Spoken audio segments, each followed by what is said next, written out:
Yuk, kali ini kita bahas sedikit tentang pertepungan. Kalau ngomongin tentang si tepung ini, bahasan kita berawal dari biji gandum. Nah, biji gandum bagian dalam yang sudah dipisahkan dari kulitnya, lalu diproses sedemikian rupa, lalu digiling sampai teksturnya menjadi halus dan berwarna putih bersih, ini nanti akan menghasilkan tepung terigu. Sedangkan biji gandum utuh secara keseluruhan yang diproses akan menghasilkan tepung gandum. Maka dari itu tepung gandum biasanya memiliki tekstur yang lebih kasar dan cenderung berwarna kecoklatan. Di dalam biji gandum ditemukan protein yang mana biasanya disebut dengan gluten. Jadi semua makanan yang mengandung tepung terigu otomatis mengandung gluten ini ya. Saat kita mencampur tepung terigu dengan air, maka si gluten ini akan membentuk jaringan lengket dengan tekstur seperti lem yang membuat adonan itu elastis dan juga kenyal dan memberikan tekstur pada roti agar mengembang saat dipanggang. Nah, bicara tentang si gluten ini, ternyata ada loh orang yang intoleransi terhadap si gluten ini.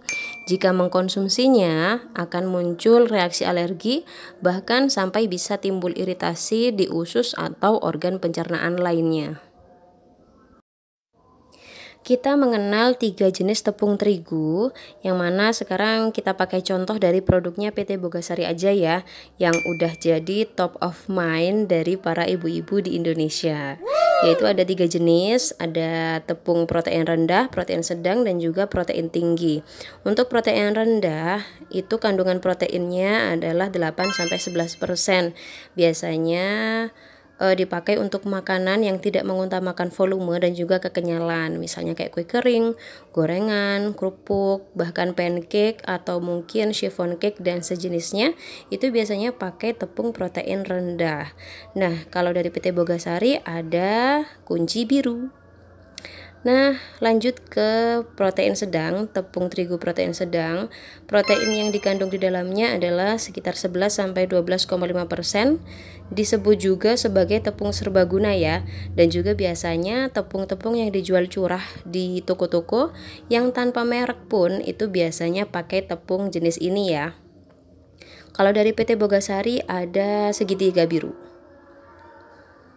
Lanjut ada tepung protein tinggi.